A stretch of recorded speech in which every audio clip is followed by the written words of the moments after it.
Hi Josh, great to have you on board again. It's been a little while since we last had you on the Fireside Chat, that's for sure. Hello. Yeah, it has been a while. Hey, how many people have you had on twice? Am I in like an exclusive club now or something? You are an exclusive club. I think we've only had, so we've had you, Phil, Neil, and have we had anyone else? I don't think we have. I'm I think honored, you are honored, Nick. literally two people who've been on twice. Unbelievable. That's amazing, actually. Yeah, I should go through and see if there's anybody else that we should bring on. Anyone we're missing out? Well, rarefied company if it's Phil. So Absolutely, just the two of you. Oh man, I'm not going to go into many introductions because I think people know who you are, especially if they know who we are. Well, they definitely know who you are. And we've had you on before. Just to let people know, we are in January 2025 now. So if people are wondering when we talk about different dates or why I'm asking you to look at 2024 for us, but I'm really interested in sort of just understanding how your year went, really, more than anything else. Before we get onto MIS, which I promise everybody who's listening to this, we will. But before then, it'd be great to understand how 2024 was and any big things that are going to happen in 2025. Because every time I talk to you, there's always something a bit more exciting if you're able there's to always share. something going on, isn't it? My multi-hatted life. It's a great 2024. So people listening to this are most likely to know me because of my work, blogging about and doing consulting and advisory work in the MIS sector. But actually, the thing that's keeping me busy mostly at the moment is my two assessment ventures. So I have two assessment companies, one called SmartGrade and one called Carousel, but we run them nice and closely together. It's a team that works across both. We're over 1,500 schools, 1,500 paying schools. We have some using the free accounts as well now. So grew quite fast in 2024. Yeah, The team is up to over 20 people now. I think we're 21, 22. So that's sort of starting to be quite a big thing in our own little humble way. Not as big as an MIS, not as big as a large MIS, but it's still it's really nice. And assessment is an area I really care a lot about. So we've got lots of exciting things happening in that world at the moment. Lots of experiments with AI for auto marking, which is a thing we've blogged about and even participated in an academic paper around. So yeah, lots of exciting things to watch in this year, but hopefully just more growth and more helping schools do formative, summative, and standardized assessments well and better than has been possible in the past, I think. that's amazing. I'm also interested, so because you've now sort of grown this business and fast, that's a lot of customers to bring on board, very in a short period of time. Are there things that you could share with people what you think are positive, what people should be thinking about doing? If they started up a business this year and Mm. expecting the same level of growth, what advice can you give them? Like you say, like these are the things I would take into consideration. Yeah, so it's been 4 years since we started Smart Grid, about 3.5 since we started Carousel. So we've had a little bit of time now. And it's funny, when you're on the inside, you always think, oh, we've got a lot more room to grow. So I don't think of us as big yet. What I would say, having previously founded a venture with the backing of a charity, which I was also something called Assembly, which also really enjoyed and was proud of. But I've done things a bit differently with Smart Grade and Carousel. So we've bootstrapped a lot more. And what I mean by that is we've used our own funds. I have co-founders. Jose Diaz is my technical co-founder in both businesses, and Adam Boxer as well, working in Carousel. And we've mostly done things through our own funds initially. We also got a government grant to start off Carousel, which was really helpful. Um, and in the past, I was much more focused on, how do you make sure you've got a lot of money committed at the beginning or a significant chunk of investor capital. And in previous things I've done as well.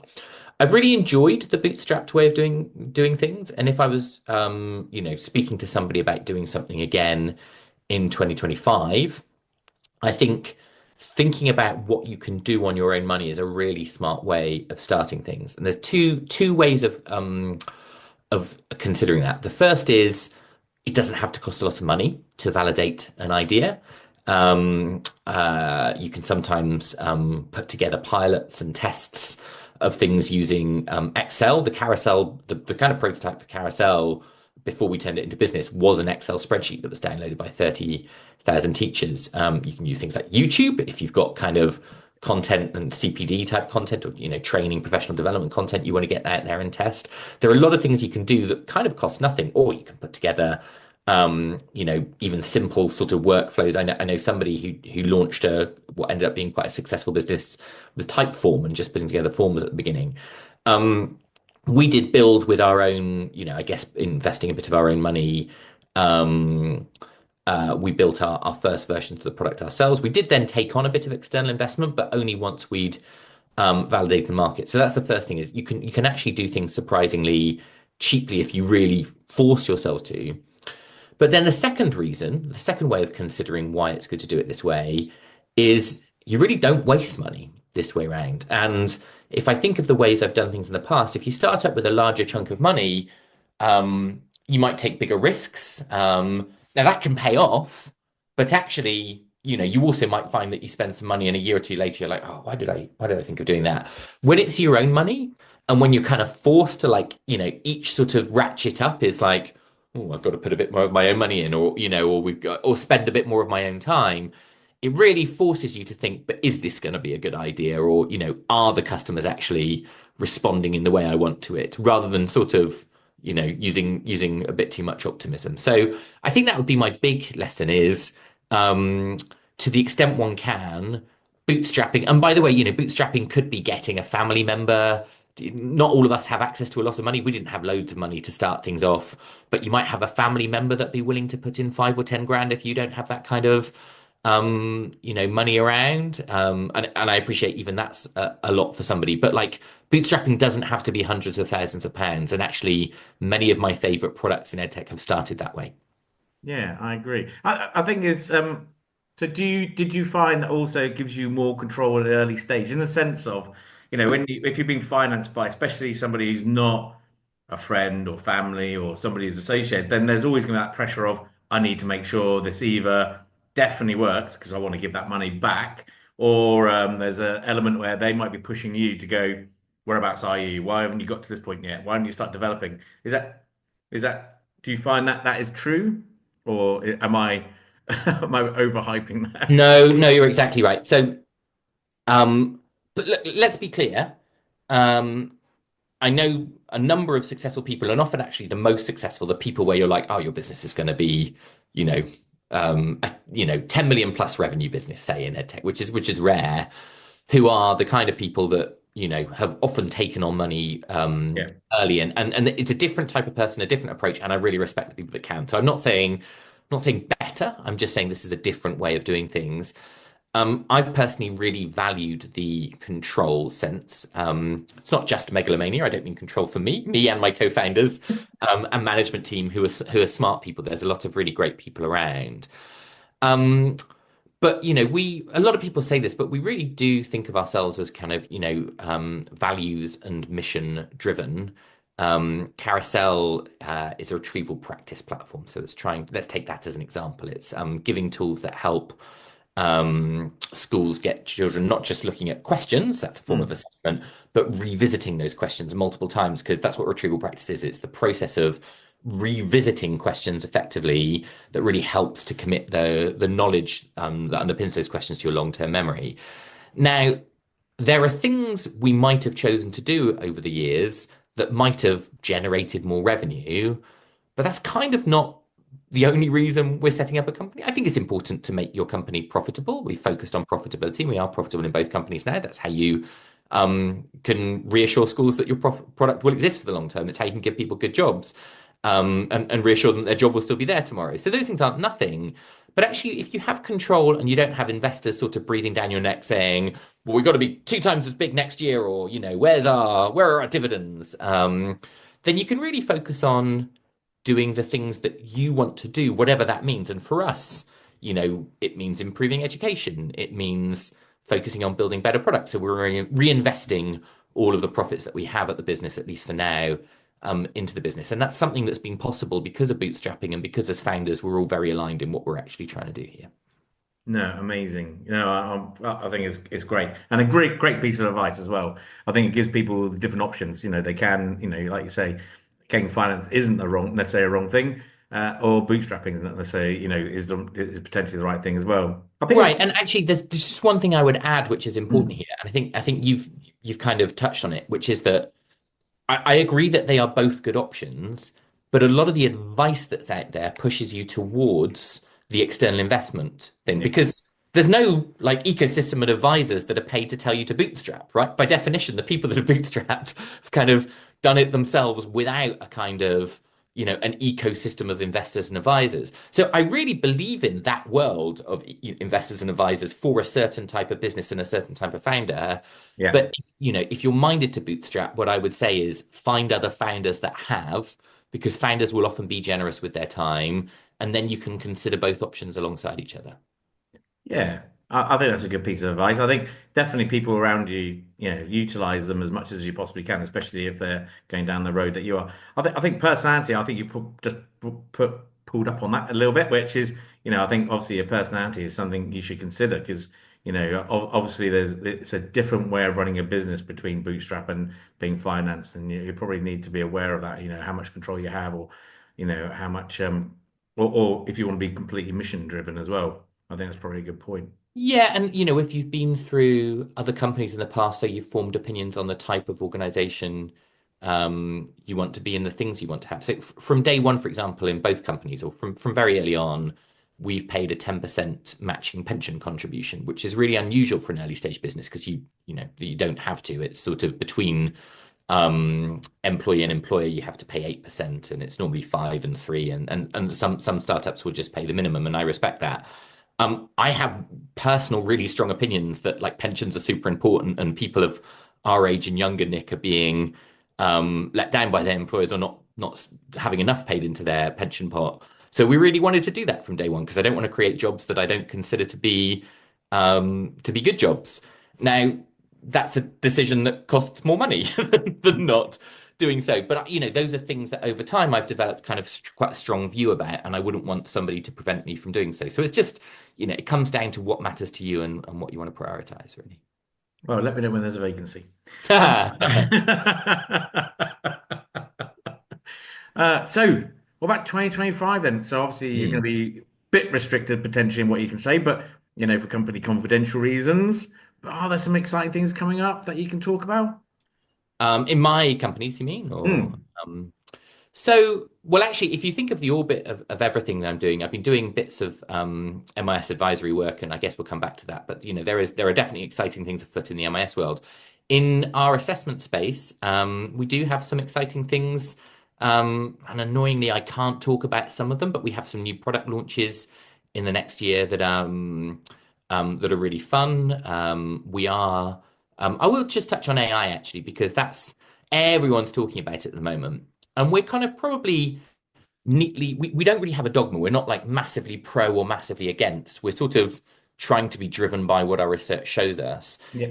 I look a lot at AI for auto marking because obviously, if we can reduce marking burdens on teachers, that's a thoroughly good thing. Yeah. And I think I do think, hope, and expect that we will have that built into both products within the year of 2025. But it's also, I won't go into too much detail of how, but one nice thing about having a pre-existing product is we don't have to overclaim. And again, I'm not casting aspersions on anyone else, but sometimes you look at AI-driven products and they almost have to make really big claims because if the AI isn't working, then there's nothing. Whereas from our perspective, the AI is very much supplemental. We don't think in either product the AI will mean that teachers are completely out of the loop on marking. I think there will be some things that still require teacher intervention.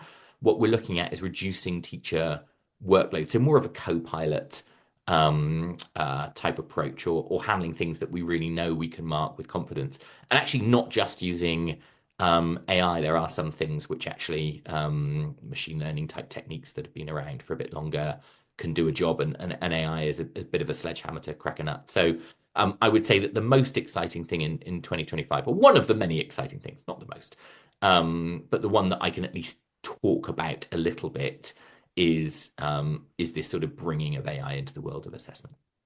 Yeah, it's an interesting one because I'm with you. I think the number one, I think AI is a tool. So it's not. some people sort of think it's an all-encompassing thing. It's not. So you have to understand what you're trying to solve, I think, first. And if AI is suited to solving that problem, great. If it's not, great. It doesn't matter. You're just trying to solve a problem. And I also agree. There's lots of badges at the moment I find on lots of products. And I am probably making some, not being very nice to some people. But I think sometimes there is a badge on where somebody said that this is AI, and it's not really. It might be triggers in the database or whatever it might be, but it's not true AI in my view. And I think that's a bit of a shame because I think AI then gets a bit of a bad rep in the sense of, and I don't think that's necessarily helpful. I think we have. Yeah, terms are used lazily, and actually often, like, what I'm really talking about is the application of large language models to the Hmm. marketing process, which is in itself just one quite narrow form of AI, and is, like I say, an evolution of what machine learning and natural language processing have in some ways been able to offer for some time previously. So I think you're right that people use it as a badge, as if it's some sort of a sales definition, sales sort of lure. And I would always say, as a customer, what you want to do is look closely at what are people actually claiming it can do. In our world of marking, one of my bugbears is people sort of claiming that AI is as good as a teacher at marking and as if that's a product. Because I'm afraid one thing you find when you're looking at data is that teachers aren't as good as one might hope at marking. Teachers are excellent. I love teachers, but just humans are fallible. So, Hmm. to be oversimplistic, massively depends on the data set, but you might often find that teachers in a given job at marking are maybe accurate 90% of the time. The thing is, if you're a teacher and you're right 90% of the time, you own your mistakes and understand if you spot those mistakes how they happened. If you can build a machine that's accurate 90% of the time, that's actually kind of quite problematic as a product, particularly if that machine doesn't know when it's wrong. Yeah. Because, a teacher has the knowledge to, if you point them to something, to say, oh, yeah, no, it was late, it was a Sunday, I was trying to get my work. I know why I made that mistake, or I just skimmed over something, or whatever it is. But if a machine is going to randomly introduce the same level of incorrectness as a teacher, I don't actually think that is good enough as a product. So I think there's both the problem you're describing, which is the like people putting labels lazily on things as AI, not really interrogating why. But I think you also have the second problem of people like sort of going with marketing messages and not diving into when is AI good enough, not just as good as a human, but good enough that actually it's worth making a product out of it. And I think often that needs it to be better than a teacher at the task it's being given. And oftentimes at the moment, AI isn't better than a teacher. So there's still lots of nuances in the road to building the tool, as you say, of AI into products in a useful and effective way. So this is a question because I don't, I'm not 100% sure I understand, know the answer. But so from a perspective of um, so I sometimes look at it, sometimes tools as like if you're managing somebody, the unwritten rule is that it's always easier to critique somebody else's work. So it's very easy to sort of like say to somebody, "Can you create this paper on X?" Then when you look at it, you always look amazing because you find those little bits which aren't right. Is that the same? And people, the person who's written the paper goes, "Oh, that's amazing. How did you see that?" And you go, "Well, it's always easier to critique somebody else's work."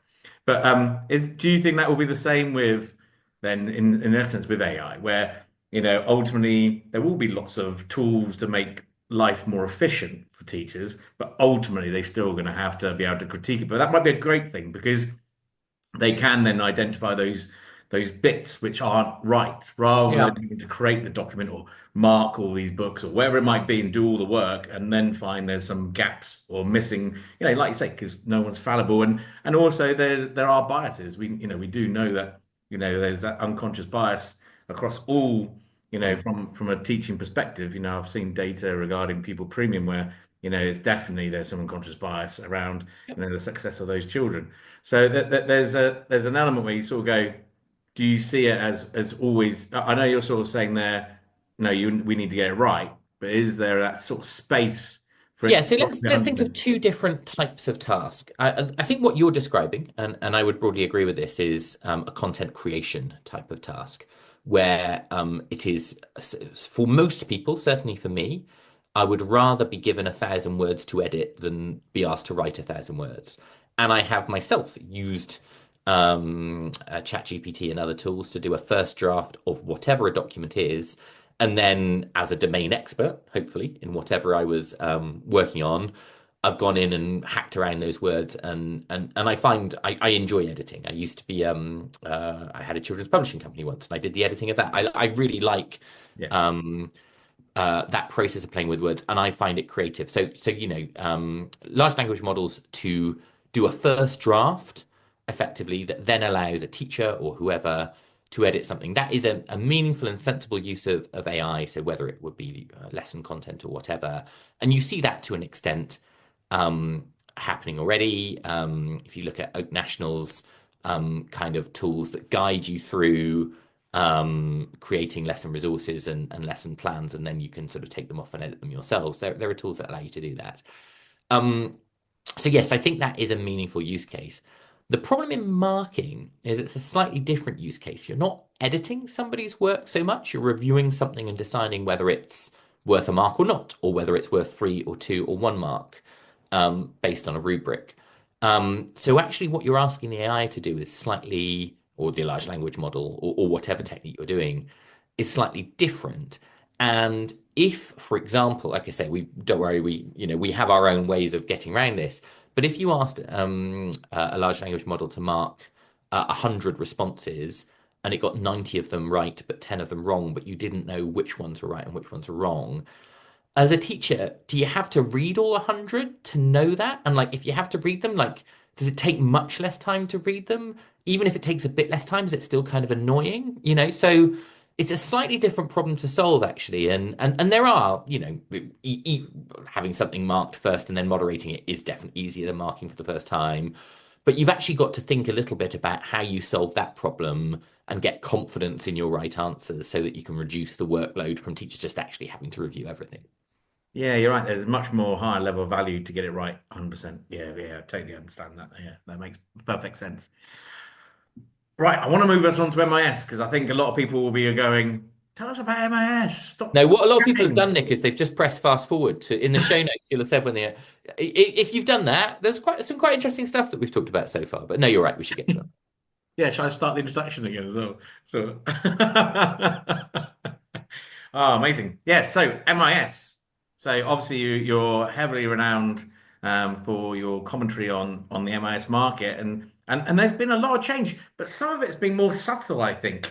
Then there's the obvious things that have been going on in the sense of ESS have been potentially reducing down their market share, and that's been going on for a while. So again, it's not new news, but I think there's some subtle stuff, and I want to tell us about what you've been finding with the last bit of data regarding MIS, and where do you, and obviously I'm going to ask you afterwards, where do you see this going? So it'd be really interesting to understand what interesting facts you've identified or uncovered through the data. Yeah. So, to set this in a broader perspective, which I think where you're starting, actually, I'm sort of always pleasantly charmed when people continue to read my blog because I think basically I've only ever written two different stories. I think we've still only really ever had maybe three. Let's say there have been three stories in MIS since I started blogging about MIS in 2014. The first, which lasted for maybe 4 years or so, was not much is changing. Like there are some cloud systems and nobody's really buying them at any scale. And I had to find different ways of writing that for 3 or 4 years. Um, and then there was a second story, which lasted for another 3 or 4 years. So let's say story one is like 2014 to 2017-ish. Story two is sort of 2017 to 2020-ish. And that's like that story is people are starting to use Cloud MIS, particularly maths and particularly larger maths, but the numbers of schools are still quite small. And Sims is still a fairly dominant or large force of the market. I had to find different ways of writing that. Yeah. And then story three, which basically I think has been the story from somewhere during, let's say, sort of once people actually during lockdown started to be able to think about MIS again. So late 2020, I guess, through to today, which is that quite a lot of schools have switched MIS away from often from Sims because that was the largest player. That's not anything about not trying to sort of target Sims particularly, but that is the decline of ESS and the move to mostly Bromcom and Arbor with some other cloud systems just coming on the scene in the last couple of years. That's been really the third story. And there have been some subplots within that story, but the fact that basically the change sped up and became actually quite in historical terms a rapid amount of switching. I think that's recent to the last 3 or 4 years. But again, that story hasn't really changed that much. Since then. And so again, I've just been trying to find different ways of writing about that story. Now, there are interesting things happening down into the numbers, and maybe I'll get into those in a second. But yeah, I would say we're really in the MIS extended universe. We're into wave three of the story, which is Sims declining to the point where I actually think the key, the vendor who owns Arbor, but also Integris and Scholarpack, will within the next 6 months be the largest vendor. They're not quite there yet based on the last data I had from October, but I think they will become that in the next 6 months or so. Yeah, I think they've done a really good job of purchasing and developing the solution. I think, why do you think they're being that successful? Well, it's a good question. And I think if we're talking about who's been successful, I think we should allow some space for talking about Bromcom as well. But let's start with the key. Um, I think what are the strengths of the key group? Well, first of all, I think Arbor has been, in my opinion, very well marketed throughout its life, including early on. Really slick marketing. Maybe early on the product was still sort of trying to catch up with what a full primary and secondary MIS could be, but actually they've done pretty well in secondary in recent years. So I don't think even that's true yet. But I think the marketing was really good from early on, and that helped Brit. And marketing, that sounds like it's, almost a sneaky backhanded compliment or something. It's not. Marketing is really important. And marketing is not just about like, do your posters look nice? It's about, do you win the trust of commissioners? And one thing that's led MIS procurement is mats, particularly larger mats, as I mentioned earlier. And are we really good at sort of winning the trust of mats that, you can trust us with your system. And I would consider that as part of the marketing effort. Yep. Um, I think having the most traditionally startup kind of approach. So, although I don't want to get too sort of ageist in this, but quite a young, sort of thrusting, exciting, hardworking team, and it feeling like you're in a startup kind of UK version of Silicon Valley, company growing really fast. SaaS, traditional SaaS startup business. I think that's helped them because I think they've owned that kind of identity within this world. But then to come back to how you framed the question, I think you're right to mention acquisitions as well as organic growth. First of all, the first MIS that the Key bought was the Scholar Pack in 2018. Hmm. And then the Key Group bought into Arbor in 2020. And actually, the ownership of Arbor is, or ownership of the Key Group is quite complicated. You've got some private equity backers, you've got a private office, and then you've got a bunch of founders. So, but anyway, the Key as a group started in MIS through Scholar Pack and then acquired Arbor and then acquired Integris. Now, I think actually of all of those, Integris is maybe the least discussed as a genius move. Why is it a genius move? Well, back when they acquired Integris, Integris had close-ish to 2,000 schools, a bit under 2,000 schools. So if you were looking to get, and it wasn't really growing, it sort of was losing maybe a little bit of market share, but it was a solid MIS. So if you were another vendor looking to get into the market, let's say you had a good system that worked in another country, or you wanted to build something from scratch, and you were looking to do it through acquisition, Integris was an option that was sitting there. It was a kind of an option to be acquired by somebody, or maybe somebody could have bought it and just invested a lot more in it and really sort of made it able to compete with these heavily invested other cloud MIS that were coming up. So by acquiring Integris, what the Key Group did was take off the table an opportunity for other people, and also buy an MIS that they could over time move those schools from Integris to their own platform, which is essentially, I believe, the sort of strategy that they're working on with Scholarpack. You see now in the data schools moving from both of those to Arbor. But then the final thing I'd say that they've been really clever about is you can understand that as a strategy, right? We're going to have a core winning MIS that's Arbor, and we're going to have a couple of others, and we'll move those customers over. But what I think some people executing that kind of strategy in some sectors do is they try and move people quickly, right? We're going to get everyone over in 18 months. That's the kind of thing you hear sometimes.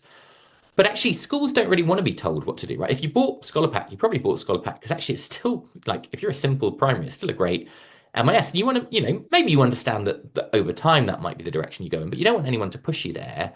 And I think what the key did really well is reassure customers of both products that these are still, these still exist. We're still investing in them, or we still have teams around them at the very least. And if you want to carry on using that, you can, but we'll move you when time is right. So, Scholar Pack still has a really significant market share 6 years after it was acquired by the Key. Now, Arb was only acquired in 2020, but it's not like they have rushed to move those schools over. Same with Integris, they're not rushing to move the school's over. And in doing that, again, you build the trust of the school that you'll move them at the right time. So to summarize, I think in Arbor, they had a company that did a lot of things well, like marketing and SaaS type sort of growth. They have acquired some really smart properties and some others beyond the ones I've talked about. But also, I think they've really respected the customer and really done things in the way that a customer wants to be treated. And I think that's helped them ultimately grow and win as well. Yeah, they also, and this is just to add on to what you're saying, Ria, because I totally agree with everything you said. Man, it's a good. They got some really strong brand loyalty because they do manage their brand really well. But there's also the additions of, the finance from Integris. They didn't really have a finance solution, and obviously if you add a product on for a partner, it's normally costs a bit more when you basically try and offer that into a mat, especially as mats are starting to consolidate more as well.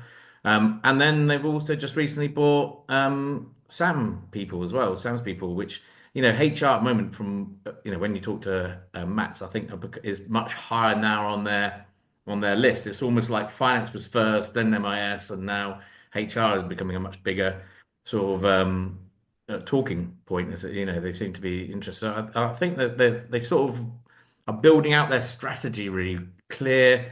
Vision is very clear. Their strategy is very quite easy to understand and actually really comprehensive. I think it's clever. I think that's right. I think those are some smart acquisitions, though I'm going to use that as an opportunity to segue into Bromcom and give Bromcom some flowers as well. Bromcom has had a finance system for quite a Mm. long time, Bromcom Finance, built for Mats and built in-house. And I think that's helped Bromcom win some larger deals, for example, large local authority deals, or some Mats that specifically want to have um, finance and MIS in the same place. Um, there is some HR functionality within Bromcom as well. So it's a very different strategy. Bromcom, they haven't, to my knowledge, sort of acquired any sort of significant modules, but they've also built out quite broadly. They have a safeguarding module, for example. Mm. That's an area I still think that the Key don't have to quite the same degree. So they're able to compete with CPOMs and MyConcern and offer a solution in that area. Um, and they're often early to spot those things. So, having a finance system is probably something you've had to slog away at for quite a while. And I can imagine, no, but in the early years, maybe you're finding it's quite hard to sell that. And then actually suddenly over time, you realize that because you've invested in it, and you've really put time and thought into that, that can help win you things. And the nice thing about doing it in-house, there are strengths and weaknesses to both approaches. I'm not really advocating one over the other, but the nice thing about it being in-house is you can sort of natively from the beginning make sure that the systems work well together rather than buying something and then having to think how do we tweak it. And maybe it seems to have worked well for some larger customers, Mm. and maybe that kind of industrial strength, we've been doing it for a long time, finance kind of system that also integrates nicely with our MIS. I think that approach for Bromcom has worked well. Very different ethos of company, but I think it's quite nice for the sector that you've got those two quite different companies competing with different strategies in a way. Yeah, no, I totally agree. I think, Ali's done a good job of building at that sort of one-stop shop, I'm not sure I like the name of that, but the one-stop shop of sort of approach, I think actually does suit a lot of big mats. I think, going back to the point they're looking to consolidate, I think that is, effectively what Bromcom is providing them is this sort of rather than having to buy lots of different products, from partners and so on, then they basically have that one single solution. I think that's it's clever. Again, you're right. It I needs. think it has helped them, and I think in large procurements particularly. So in the last year, Bromcom have won Northern Ireland. They won a country, It's quite nice, isn't it? Be nice to win a country if you're an EdTech provider. And now a couple of Welsh local authorities, Wrexham, and then most recently Ceredigion, just in the last month or so, that's been announced.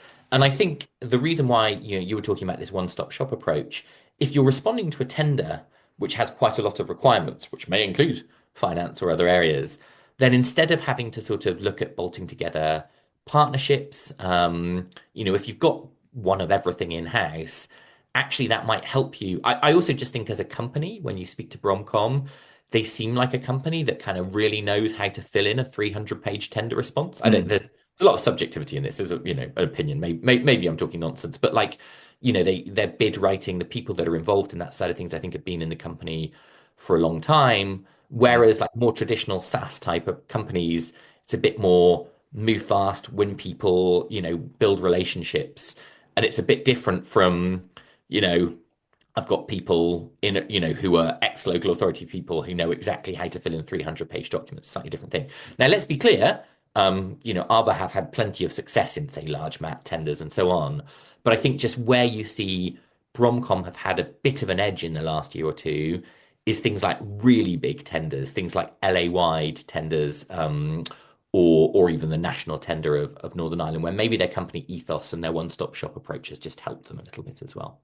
I think it makes it less complicated for the purchaser as well, or the customer. I think when you sort of go out, you now take responsibility for all this for, like in Northern Ireland for the 200 odd schools, I know 1,200 schools, then it's an easier thing to do rather than go, we're going to have to deal with multiple sort of suppliers. I think sometimes it makes it easier. You're right. So before going on to any other supplier as well, so you're right. So Northern Ireland's gone to Bromcom.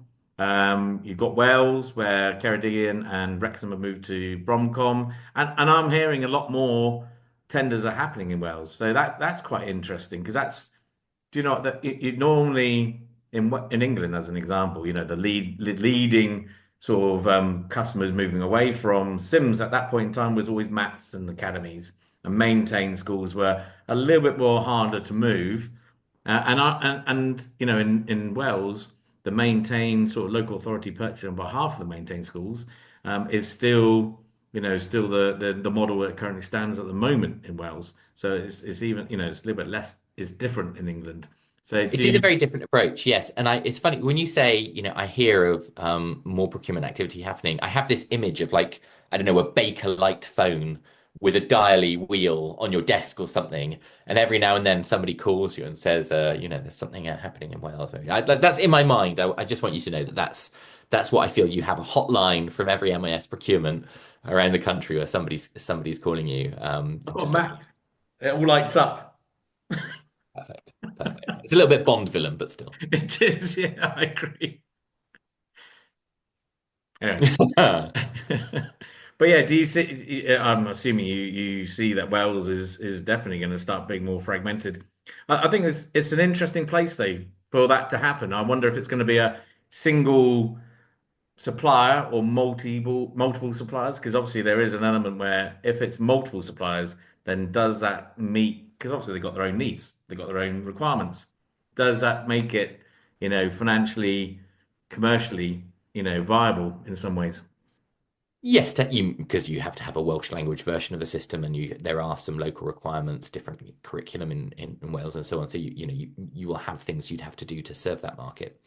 So I do have opinions, but I should caveat before I say so that I tend to be more comfortable writing about the facts of what I know to have changed, i.e., procurements that's happened or data that's happened, than prognosticating over the future. Because by definition, if these are procurement processes that haven't completed, the people buying don't know what they'll buy. And so the way I would frame it is this: I think there is more thought going into what people are buying as an MIS. And I think that's really good and healthy for the sector. Whether you choose to continue with your existing supplier or move elsewhere, doing that with thought about what best value is and best requirements are is really smart. It is clear that Bromcom have a foothold, and you'd be surprised if that didn't grow, just, having won the first two local authorities. I do think there is, I know of things that that Wales has actually bought as a whole, or that where local authorities have banded together. You actually have a little MIS, right? Ceredigion Teacher Centre, which is I think still used at primary by several local authorities, and I think it's still going to be used at primary in Ceredigion because I think the Bromcom deal was for secondary. Is that right? Yeah. So yeah, so but and that will be local authorities working together. I think that will help Bromcom because if you are in those networks already or conversations, you may find that local authorities talk to each other and understand what's going on. But that said, what will happen is people will run procurement exercises and they will look Mm. slightly different. And you've got good providers in the market. And I think Wales isn't a completed market yet. And so if people do choose to move away from their pre-existing vendors, I would not at all be surprised if one or maybe even two other vendors do break in there along the way. But as more come in, it will be harder. And I think that's the point you're making, right? Yeah. If suddenly six are on the same vendor, as a somebody trying to crack into the market, you've got to decide, well, do I keep persisting in this way or not? I don't think we're at that point yet, though. Still think there's plenty of time for somebody else to break in, and in a way, it would be good for Wales if there were multiple people in the mix, including ESS, of course, who may well hold on to a significant market share. True. Yeah, very true. So going back to some of the other suppliers, so Compass, they moved, was it 100? Is it 100 schools from School Pod?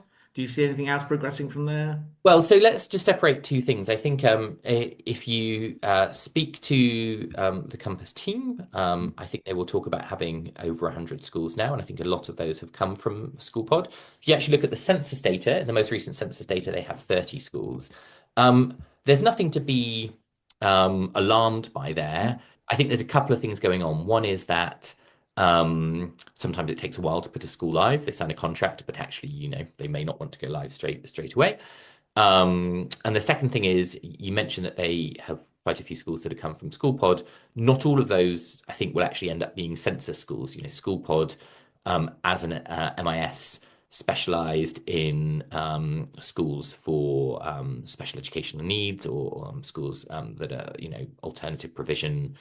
Um, and some of those schools are independent schools who actually don't show up in my English state school data set, which is a little bit narrow. It's actually about 22,000 of the 30,000 schools in the UK, right? So, or even more like 25,000 schools in England. Um, so Compass are, and the 30 schools was up from the previous year of seven. Significant growth there. They are clearly, one of the next tier of challengers. There's two others we should mention. There's Iris, who have Edigen, which is now their main product for the state school market. They still have iSAMS, which is, I think, the largest vendor in the private and independent school market. They're over 100 in the census data, so 113 in my last data, up for 105 in 2023. So some growth, but not huge growth year on year. And then actually bigger than both of them, at least on number of schools. Iris tends to have more secondary, so does a bit better on when you're measuring by pupils, but is Juniper. Now, Juniper, I think we should talk about them as having three MIS these days because there's People Asset, which they bought in 2020. There's Juniper Horizons, which was, I think, an iteration of People Asset, but Yeah. very much sort of separated out and badged and marketed differently, which has 664 schools in the last census. But then in the autumn term, they launched what I think they're calling Juniper MIS or Juniper MIS. And I think that's again a slightly different thing. They're certainly marketing in a different way again. Um, the market shares of Horizons and People Asset have been going backwards a little bit. So I would assume that what's going on is the launch of a new MIS is maybe to try and bring in something that's a really strong system that can compete with what else is out there. So I guess what I'm saying is, again, I like to talk about data. If you looked at data, you'd say, well, they've maybe had a difficult year or two at Juniper. But actually, if you look at the fact they've got a new MIS, I don't know enough to be able to judge that. I'll wait to see what the data shows. But if you're talking about Compass with 30 schools, there's still early stage other people. Compass's MIS is big in Australia, of course, so they have a market share behind it. But they would be in the mix as well. So those are the three kind of challengers that have some number of schools on the board at the moment. And then there's a fourth to mention as well, which did show up in the data in autumn, and that's Satchel. Um, Yep. so Satchel, those people that remember or that used Show My Homework or Satchel as an LMS, still plenty of schools, more in the secondary side, mostly in the secondary side, I think, that are using them. They are now building out an MIS so that you can bundle together your sort of learning management and MIS all in one. They just have one school in the latest data, so they put live their first or pilot school, but everyone goes live with the first school. And so Yes. really what I would say if you're a school or MAT commissioning here is, who are the big players? Well, Sims, Bromcom, and Arbor, and I would expect everyone to be looking at those these days. It's be weird to sort of be thinking about MIS and not at least consider those three. But if you were sort of wondering who else to look at, I think there are four companies now, and I always think because somebody had to buy Arbor for the first time, somebody had to buy Bromcom for the first time. Go back a long way, somebody probably had to buy Sims for a long time, but it was before I was tracking the market. Can tell you um, who and how. Before our Um, time, before both our times, it was well, and many years ago. you were on the inside there, so that's very much Bedfordshire, maybe. But anyway, there are four others. So Juniper, Iris, Compass, and now Satchel, which I think are worth, at the very least half an hour of Googling before you decide how you run your procurement process. And although, this is a talk about the market, if anyone's watching this and thinking about procurement, my one little brief piece of advice there is do lots of research before you start a procurement process, right? Before you start a process, you can do anything you want. You can, within reason, you can ask questions of people, you can get informal demos. Once you start a process, particularly if you're a mat, and particularly if you're a larger mat, there are quite specific rules you need to follow, whether they're your school's rules or whether they're kind of formal national government procurement rules. And you don't really want to sort of be in a situation where you're having to run a process in quite a strict way without knowing about the market. So the more informal research you can do, not just into the big names that you might have heard of, but maybe into some of the others, because what we might be talking about, we might be having this conversation in a year or two, if I'm ever lucky enough to be on for a third time, and find that one of those four has really popped because there might be something really special in the way that they're selling themselves, which is kind of like not yet showing through in the data, but does in the next year. And that will only happen if sort of customers buy responsibly and actually really kind of consider the full market. And also, I think it's more than just the tick box exercise or sort of ticking, like G Cloud, where you go, does it do attendance? Does it? Because they all effectively do lots of that work. You want to understand what the differentiator is and does it meet your particular needs as a mat or an academy. One of the things we went up to a mat conference for Nexus not so long ago, and again, the advice, most of the products from an MIS perspective. So forget about all this, all the stuff around the outside. Effectively, are doing the things you need them to do. But it's more about how they do them and also how it meets your needs within your mat and your schools within the mat. So do a lot of research, like you say up front, to understand what your true needs are. And then, even then, I would go even wider than that and understand what their roadmap is. How long is the contract for? So, you look at ULT going out for a 10-year contract. I'd want the right partner more than I would necessarily go, does this MIS do exactly what I need it to? I'd be thinking about, is this partner a long-standing 10-year Rely partner? on them for the long term. I think that's right. And I would add one specific thing when you talked about, so everyone has an attendance or an assessment module. There are lots of examples of this, but let's take one example of an area where actually you need a way of digging into the detail. Let's take assessment. Obviously, I care about assessment because my day job is assessment. Assessment is a really complex area. Yep. And saying you have an assessment, like if you have an attendance module, to an extent, we know what you're trying to do with that because there's, government requirements about what to submit in what way. And so, though you see some innovation in attendance modules, rarely have I found it's like in tenders I've been involved in, has it swung the detail. But Yep. assessment, I have certainly come across situations where a customer has been in a position to say, actually, this system does not do what I want in assessment. It might tick a box if you write a few sentences.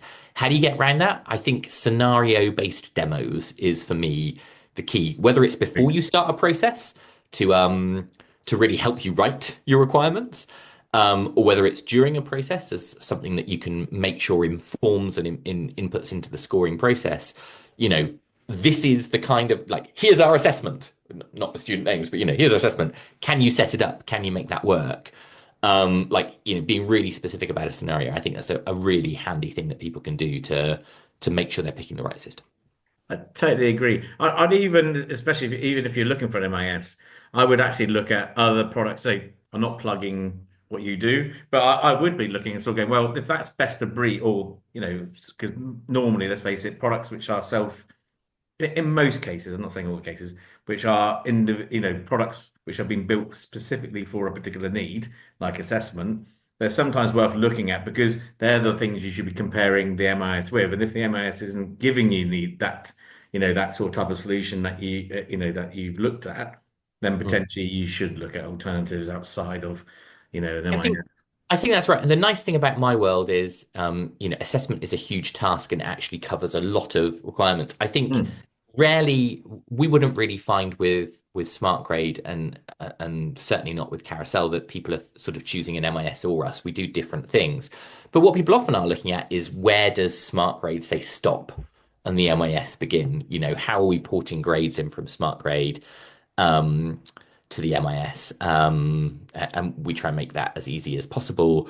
But, like a good, for example, of it is maybe your historical process has been to try and get QLA data, question level analysis data into your MS, but actually maybe it doesn't need to be there. Maybe it can be somewhere else. And actually, because something like Smart Grade can be used for taking online assessments as well as traditional paper-based assessments, so you can actually get the students entering the data. Maybe if we did an assessment within Smart Grade, there'll be no marking because we can automate that marking process. And then we get a grade out of it, and it's just the grade we need to bring into the MIS, and maybe we can automate that process as well. So it's workflows. It's not just a question of what the functionality is. It's workflows, and it's where do your external systems stop, and where does the MIS begin, and then how do you speed up the transfer of data between the two? That's the way I would look at it. Yeah, I agree. I think it's like you say, those scenario based, looking at scenario based. I think it's really important because you should look at where there are inefficiencies within the current system and then trying to work out how you're going to solve those particular, especially, as technology moves on. We've talked about AI. If there's a way of creating more efficiency through AI, then then the MIS suppliers should be considering it, and that's what they should be looking at.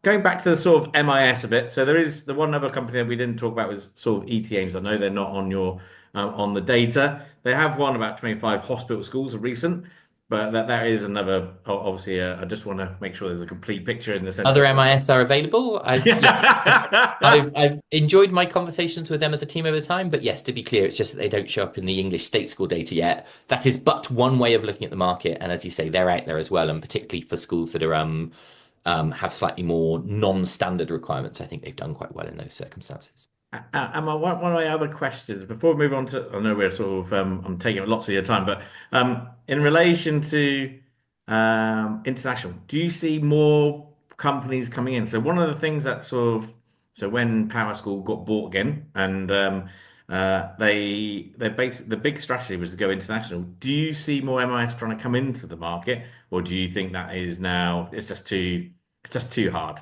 Well, again, yeah, let's focus on what we know, and I try and avoid sort of speculation. But there is a frame we can use to talk about that question. So, first of all, what do we know? Well, Compass obviously has come in internationally, Yeah. and they are starting to get traction now. In the private side of the market, and private and independent schools, Veracross, I think, are really interesting. They acquired Firefly, who is a learning management system. So it's a bit like, I guess, the satchel strategy, start with somebody who's trusted in one kind of system, and maybe that gives you a wedge to sell your MIS. And I don't know what their market share is at the moment, but I would assume as a sort of well-funded US company that they will continue to invest in that strategy. So there are a couple of people that have come internationally.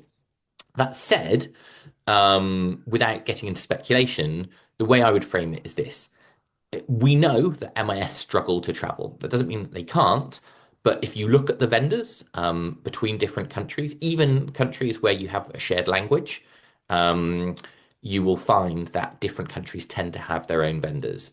Australia before Compass and still outside of Compass has different vendors Hmm. from the UK. Even New Zealand to an extent has some different vendors. South Africa has a completely different set of vendors, and obviously America and Canada is the other part of this picture. So English language countries have different vendors, and then even within countries, if you look at Canada, the French-speaking bits, which still need to cater to both languages often, but they use different vendors than the English-speaking bits. If you look at the States, then you will see individual states in the United States have quite different vendors as well, to an extent, with PowerSchool being a plurality, but not a majority, is my understanding in terms of their market share in the US.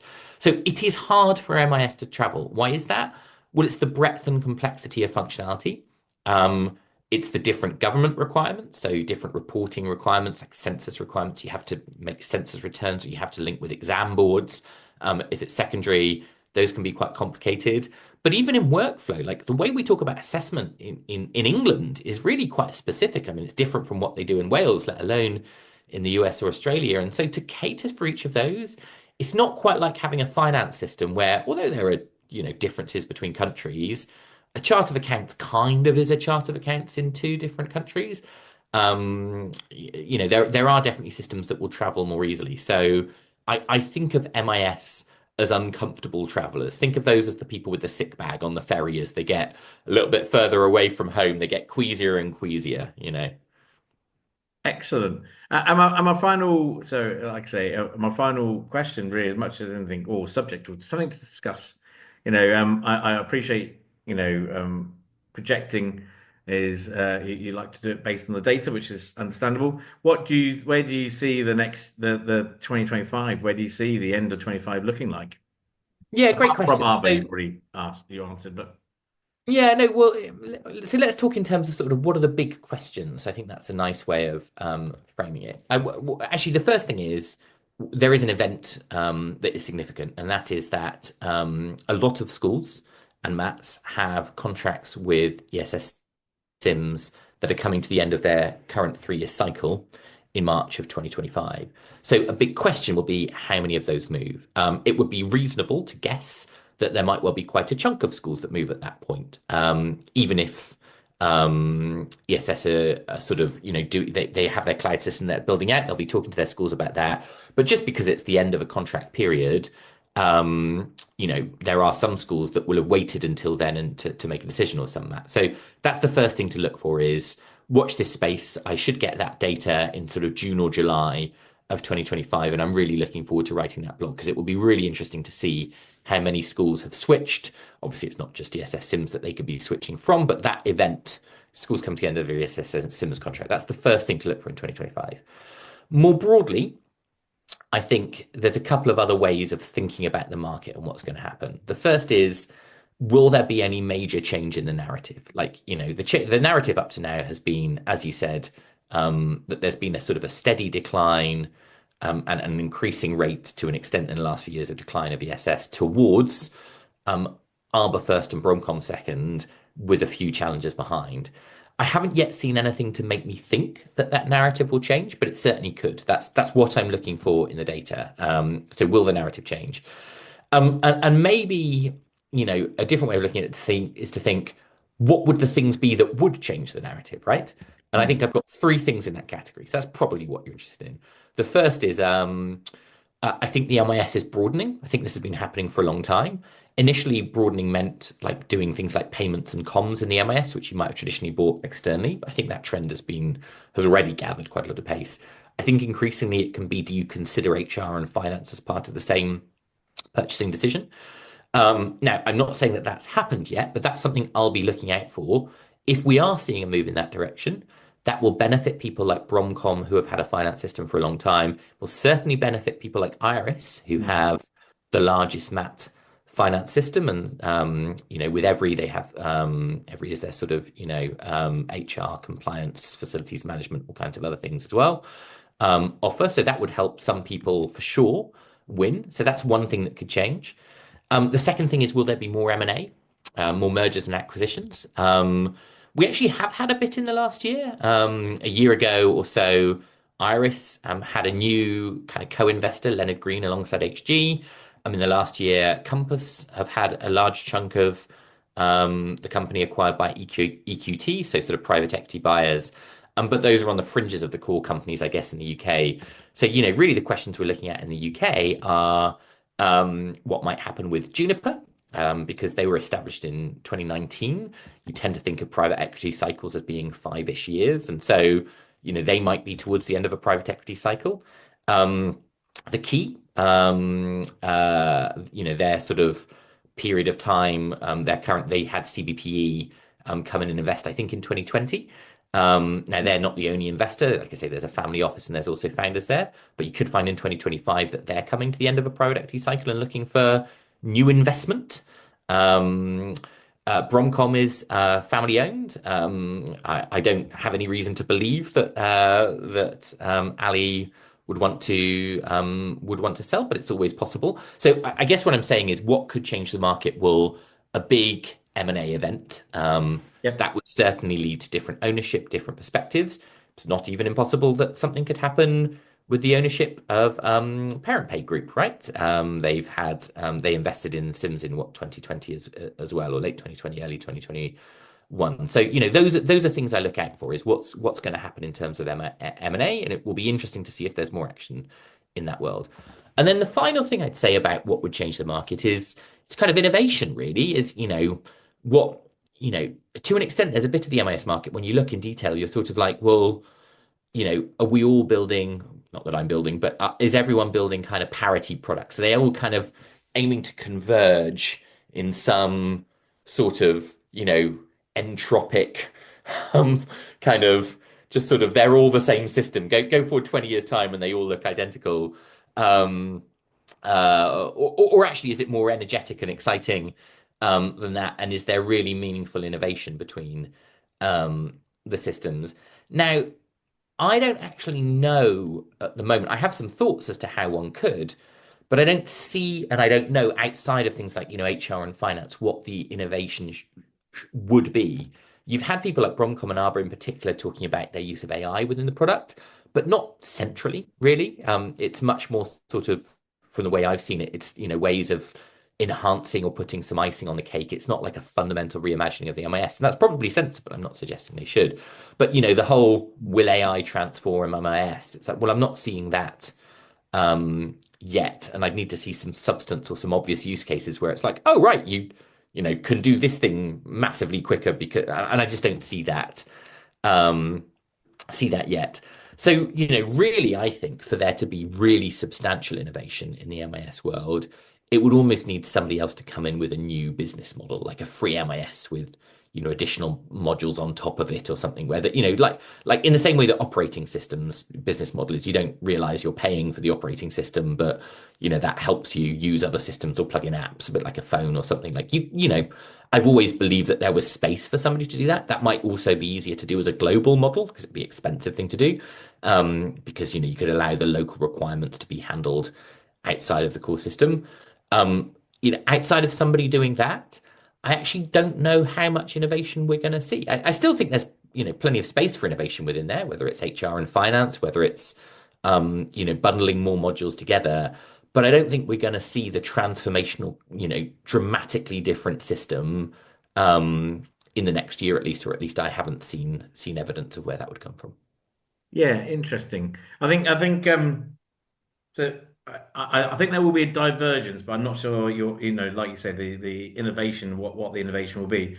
Definitely, you look at I think Arbor's roadmap, it's definitely moving more to some of the efficiency that maybe AI can provide. I think Bromcom, you could easily see them building out more product and trying to create more of a reporting tool over the top of all that data and providing that value through, seeing all those different insights regarding that data. How much they use AI. I don't know what that roadmap looks like. I think, And actually, you're right. And Arbor have been doing a chunk of that as well, right? They both Arbor and Bromcom are really trying to build out the different approaches, but how again, this is a larger customer thing, do things like data warehousing and analytics on yeah, top and flexible tools. And I do think that's an area that the larger MATs or maybe local authority commissioners do care about. So you're right, but I don't know that I think of that as transformational. That's more just kind of iterating to get better product market fit and solve some of the thorniest products of your customers. That's like it's important, yeah, it's valuable. It's maybe this is the right way of saying it. It's not disruptive innovation. It's no. like it's hygiene and customer satisfaction innovation, which matters, but it's not transforming the market.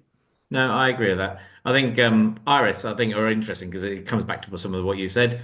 When you speak, we've had Simon Freeman on here, and they definitely don't see MIS as their main. Well, they're basically they're waiting because there's an element of the other products, like Mm. HR and everything else, is more of an important.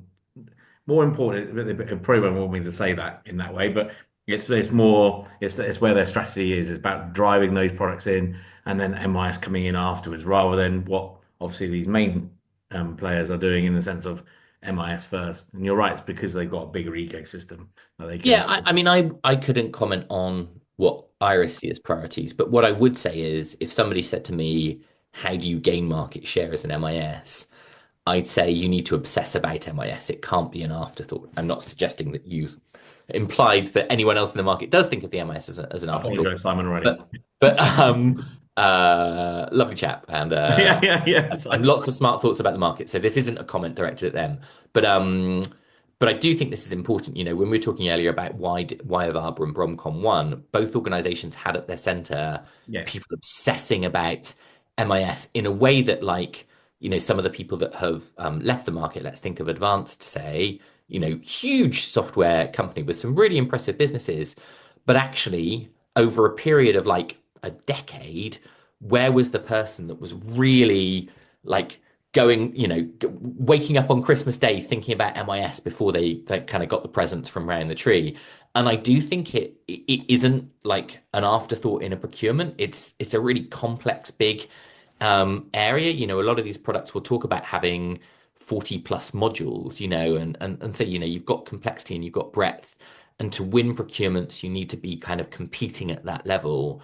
So I think to be successful, you need to put together a team that obsesses about MIS and that understands customer requirements well enough that you can win people away from what is ultimately a competitive field. And of course, when we talk about competitive field, that includes ESS, right? They are a lot, well, parent pay being the owners, they are a large company that can invest a lot. And although they've lost market share, they still have chunk of market share. They still are investing a lot in their cloud system. So to go toe to toe with ESS, Arbor, Bromcom, Iris, Compass, who are the people I would, you know, the biggest companies in this picture, even Satchel, you know, who are significant and have raised money to grow, so could do Yeah. so before, you know, to compete with these people. Juniper, private equity backed, you know, could be investing a lot. You're going to really need to have people obsessing about this and understanding the market well. Yeah, agreed. I think actually Advance is a really good example where they bought up Serco, which were at one point really heavily competing with Sims. You know, they won the whole of Birmingham and so on. So, you know, Like close you're to 10% of the market, they were that, you know, you wind back to sort of 2010-ish, the market was um, Sims, Integris, who did, you know, did do well at the sort of start of the right. 2010s and so on. And Advance with the product that was Seamless then. I guess you had Pearson with 600 or so schools as well in their E1 system, but you know, complete different market. The Bromcom and Arbor didn't exist in the market then. So yeah, the decline of Arbor. This was, by the way, this last census was the first time that there were no advanced schools in the market. So we've had to say goodbye to advance from our data set, but gone but not forgotten. Excellent. Well, that probably is a good point to sort of stop on. And a big thank you for your time. And I appreciate you're a busy person, lots going on, which you sort of Sure. told us a little bit about. But you know, I think there's more to be squeezed out of you at some point. We'll have you back on at that point for sure. But yeah, a massive thank you for your time, and it's always good to get your insights into what's happening in the market. My gratitude, as you know better than anyone, I'm always happy to talk to anyone about MIS. Occasionally, as I say, I get to do it as a job or as a hobby outside and alongside my assessment work. But really enjoyed the conversation. Thanks for having me on. No, great. Cheers, Josh, Cheers. and have a great 2025. Likewise.